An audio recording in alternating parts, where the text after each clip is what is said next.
천벌받을 요양원의 실체를 여러분은 얼마나 알고 계신가요?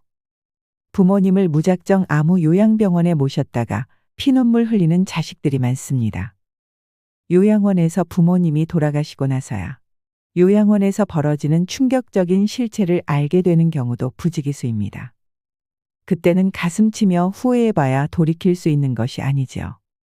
물론 찾아보면 좋은 요양원도 있고 가슴 따뜻한 요양보호사님들도 계시겠지만 그 또한 아주 소수밖에 없다는 것에 많은 분들이 동의하실 거라 생각합니다. 참 안타까운 현실이지요. 나이가 들수록 환자 관리를 부실하게 해온 요양원, 요양병원의 소식이 이제 더 이상 남의 일처럼 들리지는 않습니다. 얼마 전 KBS 시사직격 채널에는 정신과 약을 먹여서 매일 강제로 재운 요양원, 그리고 충격적인 영양수액의 실체라는 제목의 영상이 게재됐는데요.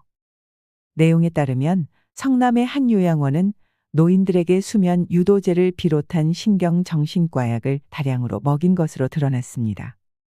치매를 앓고 있는 진주 씨의 어머니는 요양원에서 약을 먹을 때는 늘 잠만 자며 몸 상태가 나빴다고 합니다.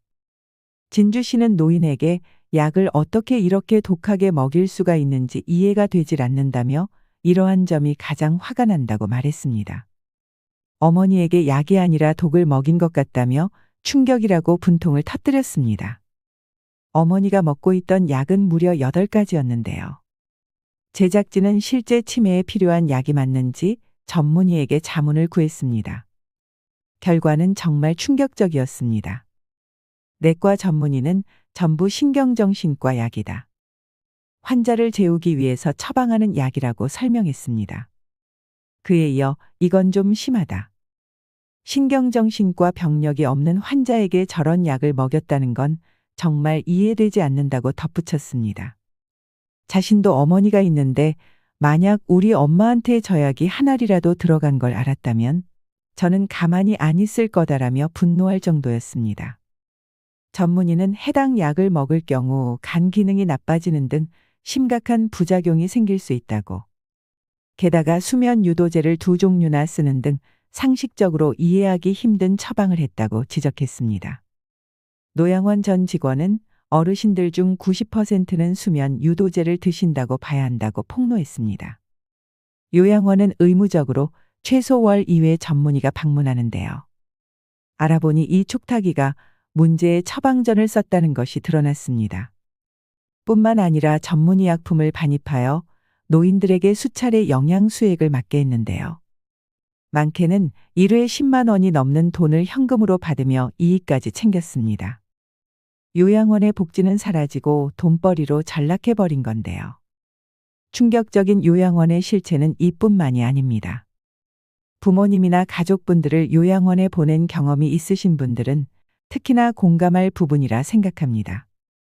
요양원에 계신 부모님을 보고 싶어 요양원에 찾아가면 이상하게 부모님이 잠만 자고 계시더라 하는 분들이 많으실 겁니다. 실제로 요양원에 찾아가면 그냥 멍하니 얘기도 못하시고 힘이 빠져서 누워 계신 경우가 다반수입니다. 입원한 노인들에게 정신과 약을 먹여 강제로 재우는 곳이 과연 한두 곳일까요? 실제로 요양원에서 먹던 약을 끊고 의사와 상담을 통해 처방전에서 뺄 약을 다 뺐더니 약을 줄인 것만으로도 어머니가 우리 아버지가 진짜 눈에 띄게 많이 좋아지셨다고 하는 경우가 많았습니다. 자식들이 모르면 그냥 당하는 겁니다. 오늘은 요양원의 실제 경험담을 전해드리겠습니다.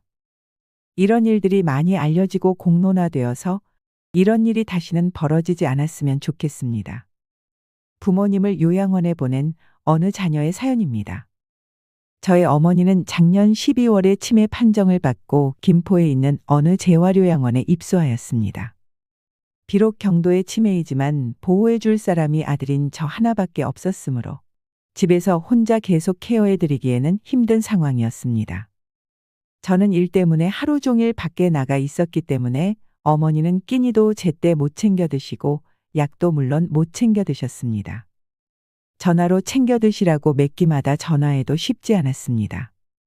시간이 갈수록 어머니 증상이 더욱 안 좋아지는 게 보였고 저 혼자 감당하기에는 너무도 힘든 상황이었습니다. 주야간 보호센터를 이틀 정도 나갔는데 어머니가 집에 혼자 계시는 시간이 너무 길다 보니 아무래도 장기요양 등급이 나오기 전이라도 요양원에 가셔야 할 것 같다고 말했습니다. 이리저리 수소문한 끝에 주야간 보호센터에서 일하고 계시던 어떤 분이 자신이 잘 아는 요양원이 있다고 하며 다른 어떤 분을 소개해 주셨습니다. 그분은 저에게 연락을 주었고 저는 그분께 재활 요양원을 소개받았습니다. 어머니는 작년에 어깨 염증 수술도 한 상태인지라 저는 그 부분도 치매와 함께 많이 걱정되는 부분이었습니다. 소개해 주는 분은 통화로 그곳이 재활요양원이라는 것을 강조하며 어머니의 어깨를 더욱 잘 돌보아 줄 거라며 저를 설득하고 또 설득했습니다. 정말 믿고 맡기셔도 된다며 적극적으로 저를 설득했습니다. 저는 많이 망설였습니다. 당장 3일 후에 장기요양 등급 심사 담당자가 저희 집에 오시기로 했고 은평구에 사는 저희에게 김포는 먼 곳이었기 때문이었습니다.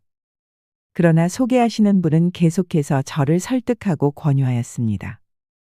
저는 알지도 못하는 나에게 왜 이런 친절을 베푸나 하며 오직 감사하게 생각하였습니다. 그 사람이 알선 책임자인지는 꿈에도 몰랐습니다. 한참 후에야 알게 되었습니다. 요양원이 하루에 5만 원인데 자신이 원장과 잘 아는 사이라 잘 부탁해서 4만 원에 해주겠다. 어머니 어깨는 그곳을 가야 제대로 케어를 받는다. 절대 후회하지 않으실 거다 등등. 망설이는 저를 정말 적극적으로 설득했습니다. 저는 이름 자체가 재활요양원이고 원장이 정형외과 의사라는 말에 더욱 마음이 기울게 되었습니다. 수술 후에 어깨를 이제 막 회복하고 있는 어머니였기에 어쩌면 그곳이 어머니에게 더 좋은 곳이겠다 생각하게 되었습니다. 하지만 재활요양원 원장이 정형외과 의사가 아니고 원장 남편분이 정형외과 의사일 뿐이었습니다. 이 사실도 나중에 알게 되었습니다. 요양원 원장도 전화가 와서 저를 설득했습니다. 저는 어머니의 증상과 제 고충을 설명했지요. 제가 3일 후에 집에서 장기요양 등급 심사가 있다고 하자. 그럼 우선 내일 입소하고 3일 후에 자신들이 어머니를 심사받을 수 있도록 집으로 모셔드릴 테니 입소부터 하라는 것이었습니다. 그때 저도 혼자 어머니를 케어하느라 지치고 지친 상태였습니다. 그런 상황에서 옆에서 저렇게 적극적으로 권유를 하니 그들의 말처럼 당장 내일 입소의 마음이 기울게 되었습니다. 어머니의 어깨도 잘 돌보아 줄 거고 재활기구나 프로그램 등이 잘 되어 있다라고 하며 장기요양 등급 심사도 차질 없이 받을 수 있게 해준다고 하니 말이죠. 오랜 설득 끝에 그들의 권유에 넘어갈 수밖에 없었습니다. 그 검은 속내를 감춘 설득과 권유에 아무것도 모르고 넘어간 제가 너무 원망스럽고 한이 됩니다. 그날 바로 오라고 해서 요양원에 가서 여러 설명을 듣고 계약서를 작성했습니다. 어디나 그렇듯이 그날은 한없이 친절했고 어머니는 걱정 말라며 저를 안심시켰습니다. 다음 날 다행히 어머니는 큰 거부감이 없으셨고 많은 대화 끝에 인사도 하며 요양원에 차를 타고 가셨습니다. 그런데 그 다음 날 요양원에서 어머니가 한바탕 소동을 벌였다고 들었습니다. 창문으로 뛰어내리려는 신용도 했다고 들었습니다. 그래서 요양원 측에서 병원에 데리고 가서 좀 더 센 약으로 처방했다고 전달받았습니다. 그런데 시간이 지날수록 어머니의 관리 등에 있어서 너무 소홀하다 싶은 행동이 많이 발견되었습니다. 최소한의 관리도 이루어지지 않고 방임하는 듯한 모습이 많이 보이기 시작했습니다. 그곳에서는 어머니의 폰 반입을 금지하였습니다. 그런데 가끔 어머니는 다른 분의 폰을 이용해서 저에게 전화나 문자를 했습니다. 그런데 갈수록 어머니는 어깨 통증을 심하게 표현하기 시작했습니다. 시일이 지날수록 극심한 통증을 호소하며 저에게 그곳을 나가게 해줄 것을 호소했습니다. 처음에는 어머니가 아직 적응을 못해서라고 생각했습니다. 하지만 그 고통의 호소가 갈수록 짙어졌습니다.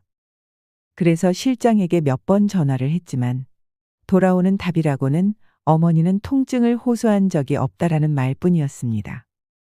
아프다고 하면 살펴볼게요, 병원에 데려갈게요 말만 하며 자기들은 어머니에게 생전 아프다는 말을 들은 적이 없다라는 것이었습니다. 저는 긴가민가 했습니다. 일단 심하진 않더라도 어머니가 어깨가 안 아플 리가 없습니다. 그리고 그곳에 간 큰 이유도 어머니의 어깨 회복을 위한 것이 있는데 왜 시간이 지날수록 더욱 통증이 심해지는지도 이해가 가지 않습니다. 누구 말을 믿어야 하나 싶었습니다. 하지만 어머니는 통화할 때마다 눈물을 흘리면서 너무 아프다고 호소를 했습니다. 그 호소는 제 가슴을 너무 아프게 했고요. 입소 초반에 어깨 염증 수술을 했으니 뜨거운 찜질을 하지 말아달라고 했고, 그들은 제 앞에서 알겠다면서 기록을 했습니다. 하지만 알고 보니 어머니는 매일 뜨거운 찜질을 하고 있었습니다. 이것도 나중에 알게 된 사실입니다. 어머니는 어깨 염증 수술을 했기에 뜨거운 찜질을 하면 통증이 더욱 발생할 수 있습니다. 그리고 어머니께서 가져간 당뇨약과 어깨약이 떨어졌는데도 저에게 아무런 연락도 하지 않았고, 그렇다고 병원에 가서 약을 처방받은 것도 아니고 그대로 방치했습니다. 아주 기본적인 관리조차 이루어지지 않았고 방임한다는 것이 점점 드러났습니다. 어머니는 자신이 아무리 아프다고 해도 직원들이 진통제만 던져주며 이곳은 그런 거 치료해 주는 데가 아니다라는 말만 반복했다고 합니다. 너무도 차갑게 말하고 가끔은 자신에게 소리도 지른다면서 제발 좀 이곳에서 자신을 빼달라고 호소했습니다. 다른 환자의 폰으로 장문의 문자도 보내고 전화로 괴로움을 토해냈습니다. 어머니의 호소는 갈수록 심해지고 전화하면 실장은 아무 이상 없다고만 하고 원장한테 전화하면 받자마자 통화할 생각도 안 하고 실장을 바꿔주고 그곳에선 더 이상 어떠한 기대도 할 수 없다 생각해서 요양원 이동을 결심했습니다. 어머니에게서 그런 괴로움을 토로하는 문자를 받고 통화를 지속적으로 하게 되면 자식으로서 어떤 심정인지 모두들 이해하실 겁니다. 정말 가슴을 후벼 파고 며칠 동안 일도 손에 안 잡힙니다. 편안히 쉬시라고 보내드린 요양원인데 어째 신체 통증은 더욱 심해져 가고 요양원에서는 괜찮다는 말만 하니 이동을 결심할 수밖에 없었습니다. 여러 요양원을 검색하고 그중에 한 곳의 요양원 원장님과 통화를 정말 여러 번 했습니다. 이곳이라면 믿고 맡길 수 있다 생각하여 그곳으로 이동을 결정하였습니다. 집에서도 비교적 가깝고 그곳에서는 어머니의 필요한 병원 외래 진료도 해준다 하였습니다.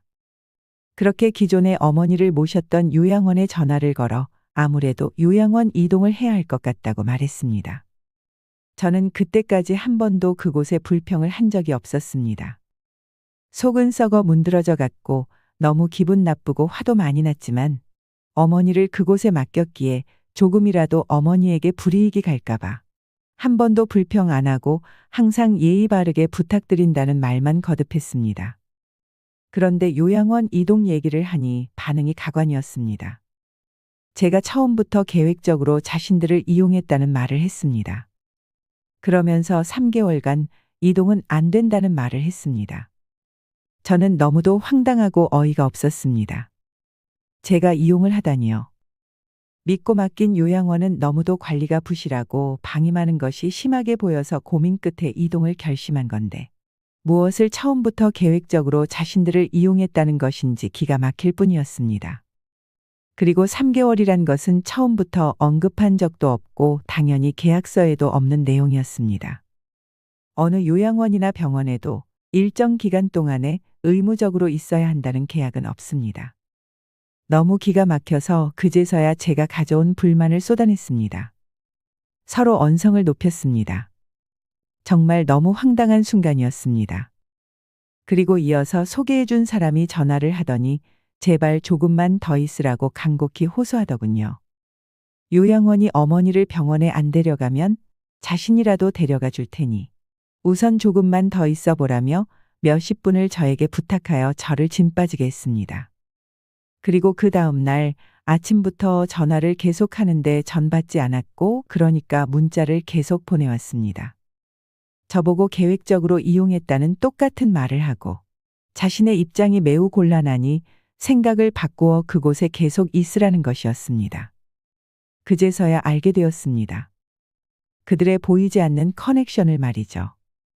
브로커와 요양원의 관계였음을 그때서야 알게 되었습니다. 처음부터 계획적으로 이용당한 것은 바로 저입니다. 생각도 못했었습니다. 오직 감사하게 생각한 제가 원망스러웠습니다. 그 후로 한동안의 실랑이 끝에 결국 이동하기로 결정이 되었습니다. 그리고 요양원을 이동하기로 한 전날 사건이 발생했습니다. 요양원 비용을 환불받아야 했던 저는 직원과 갈등이 생겼던 겁니다. 저는 이미 한 달치 선납을 했고 제가 환불을 받아야 할 상황이었습니다.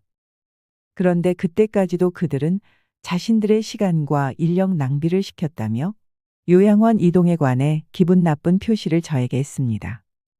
그러더니 자신들이 어머니를 모시러 왔다 갔다 한 비용 등을 청구할 거라며 오히려 제가 돈을 더 내야 할 거라는 말을 했습니다.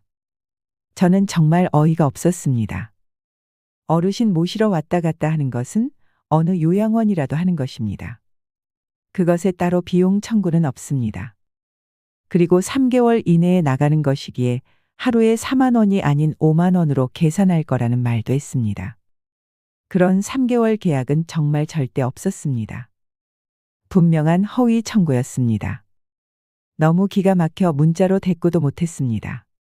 내일 가서 직접 말해야겠다는 생각으로 답변을 하지 않았습니다. 그런데 그날 어머니가 밤 12시에 3층 창문 밖으로 탈출을 시도하시다가 떨어지셨습니다. 옷을 다 챙겨 입으시고 짐을 챙겨 탈출을 시도하셨습니다. 경찰서에서 CCTV를 통해 그 장면을 보게 되었습니다. 5시간 내내 왔다 갔다 하며 탈출을 준비하셨습니다. 그렇게 나가고 싶어 하던 요양원을 이동하던 전날에 어머니는 그런 시도를 하셨습니다. 왜 어머니가 요양원 이동 전날에 그런 시도를 하셨는지 도무지 이해할 수가 없었습니다. 도대체 누가 왜 어떤 말을 어떤 식으로 어머니에게 전달했기에 70이 넘은 어르신이 그런 시도를 했는지 알 수가 없었습니다. 알고 싶습니다. 무슨 일이 있었던 건지 너무 알고 싶습니다. 새벽 1시 50분이 넘어서 인천길병원 원무과로부터 연락을 받았습니다. 저는 바로 병원 응급실로 갔습니다. 요양원에서는 저한테 어떤 연락도 안 했습니다. 응급실에 가니 70대로 보이는 요양보호사 한 분만 계셨습니다. 요양원 실무진이 아닌 요양보호사 분만 말이죠. 어머니에 대해 물어보니 어머니는 어깨 통증을 매일 호소하였고 늘 진통제만 받고 뜨거운 찜질만 받았다고 합니다. 어머니의 말이 사실이었습니다.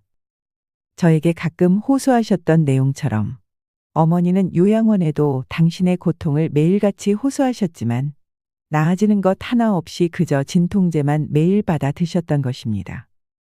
하지만 실장은 어머니가 생전 아프단 얘기를 안 한단 말만 되풀이했었습니다. 어머니는 한 달 20일 동안 그곳에 계시면서 저에게 간절히 퇴소를 호소하셨고 사고 날에도 다다음 날이면 그곳을 벗어나는 것을 아셨습니다. 좋아하셨을 겁니다. 당신이 그토록 바라던 요양원을 나가는 날이었으니 말이죠. 그런데 그 새벽에 그런 말도 안 되는 일이 벌어졌습니다. 73세이십니다. 70평생을 고생만 하시면서 살아온 분이십니다. 편하게 사신 분이 아닙니다. 온갖 세상 풍파를 겪으며 지금껏 굳건히 버티며 살아오신 분이 그곳에서 그토록 힘들었어도 버티던 분이 다른 요양원으로 이동하기 전날 3층에서 떨어지셨습니다. 병원의 지시를 따르고 면담을 하고 있던 와중에 요양원 직원이 보호소에 전화를 했고 저를 바꿔주었습니다. 요양원 복지사의 첫 마디는 괜찮죠였습니다. 저는 많이 안 좋으세요라고 대답했습니다.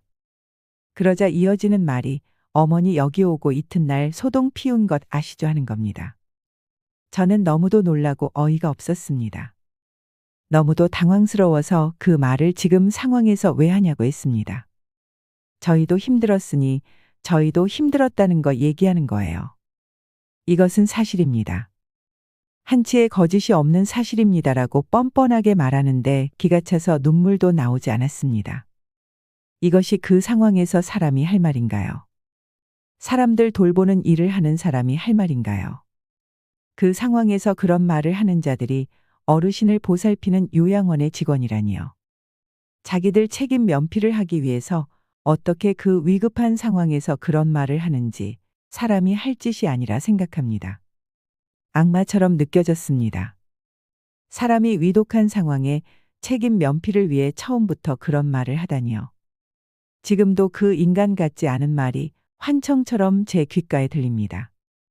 사고 후 요양원 원장과 관리실장은 어떤 연락도 하지 않았습니다.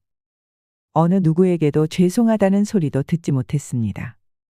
응급실에 온 연로한 요양보호사 말고는 어떤 누구에게도 사고의 상황을 전혀 듣지 못했습니다. 그들은 그저 말을 맞추고 자신들 책임을 회피하기 위한 대책만 세우고 있었겠죠. 사고 후에 어머니의 짐들을 보내달라고 했습니다. 보내온 어머니의 짐들 속에서 꼬깃꼬깃 접혀진 종이를 발견했습니다. 저에게 5장의 편지, 가장 친한 동생분에게 보낸 한 장의 편지가 있었습니다. 달력을 찢어 쓴 글인데 만약 그들이 그 편지를 발견했다면 그들은 그것을 바로 버렸을 것입니다. 그 5장의 글 내용은 충격적이었습니다. 요약하면 어머니가 아프다고 할 때마다 요양원 원장은 어머니 보고 퇴원해서 좋은 곳에서 어깨 치료를 받으라고 했는데 아들이 퇴원을 안 시켜주니 어떡하냐며 퇴원이 불가능하다고 했답니다. 매번 어머니가 통증을 호소할 때마다 퇴원하고 싶으면 해라. 그런데 아들이 안 시켜줘서 못하는 거다라는 말을 수없이 어머니에게 했답니다. 약 2달간 그런 말을 반복해서 들으면서 어머니는 저에 대한 배신감과 서러움, 분노만 키워갔던 것입니다. 편지 5장에는 저에 대한 적개심과 배신감으로 가득했습니다. 저는 상상도 못했던 일이었습니다. 저에 대한 분노와 비난이 가득했습니다. 요양원의 말을 사실로 믿었을 거고 아들에게 버려졌다는 슬픔과 한이 얼마나 컸을까요? 2달 동안 그런 마음이 어머니를 이미 정신적인 죽음으로 몰아가고 있었던 겁니다. 다른 요양원으로 이동한다고 말한 저에게는 3개월 이내는 안 된다. 처음부터 계획적으로 자신들을 이용했나 등의 말을 하더니 어머니에게는 아들 때문에 퇴원을 못하고 있는 거다라는 말로 자신들의 살이 사욕만 채우고 있었습니다. 그렇게 돈이 좋으면 관리라도 제대로 하면서 붙들고 있어야 하는데 관리도 제대로 안 하면서요. 그 글을 읽고 너무 힘들었습니다. 지금도 이토록 힘든데 이 고통에서 앞으로 어떻게 벗어날지 모르겠습니다.